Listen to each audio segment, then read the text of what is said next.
Ramai orang cakap hari ni, betul ke dekat Publigo ni kita beli emas tanpa emas fizikal? Sebab saya beli emas dekat bank, dekat syarikat-syarikat lain, sangat payah nak keluarkan emas fizikal. 2 hari lepas tuan-puan, saya baru sahaja keluarkan emas saya fizikal daripada akaun MAJIP ni. Walaupun tuan-puan nampak macam akaun digital, tapi sebenarnya dekat Publigo, bila beli emas memang dapat emas fizikal.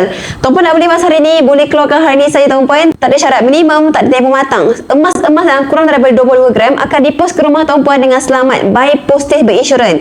Sebagai contoh tuan-puan, 15 Julai 2026, saya keluarkan 2 gram saya melalui akaun MAJIP saya ni. Kalau tuan-puan tahu lebih lanjut apakah emas yang saya keluar, boleh save video saya dulu sebagai rujukan pada masa akan datang. Maka tuan-puan, 17 Julai 2026, selepas 2 hari saya keluarkan daripada akaun MAJIP saya ni, maka emas pun telah pun sampai. Tuan-puan akan dapat parcel dan tuan-puan boleh je gunting, keluarkan semua. Okey, dan tuan-puan akan dapat resit dan juga kad holder macam ni. Okey, hari ini saya dapat kad holder warna oranye tuan-puan, dan saya keluarkan design baru daripada Publigo, iaitu design apa? Design Upin dan juga Ipin.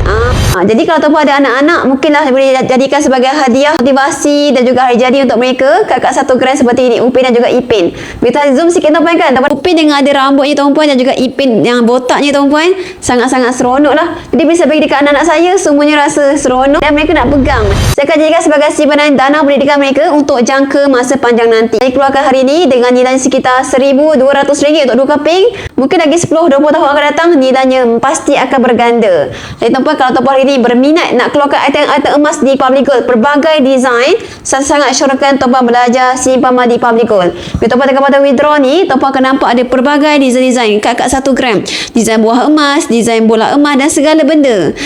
Jadi kalau tuan-puan belum lagi ada akaun, nak saya guide satu persatu, rujuk pin video saya ataupun isi borang saya kat bawah ni. Di mana tuan-puan boleh mulakan akaun emas Publigo tuan-puan dengan simpanan serendah RM100. Yang paling best sekali, tak ada komitmen bulanan. Ada duit boleh simpan, tak ada duit tak perlu simpan. Maka tuan-puan, jom saya bantu tuan-puan simpan emas di Publigo sampai kaya.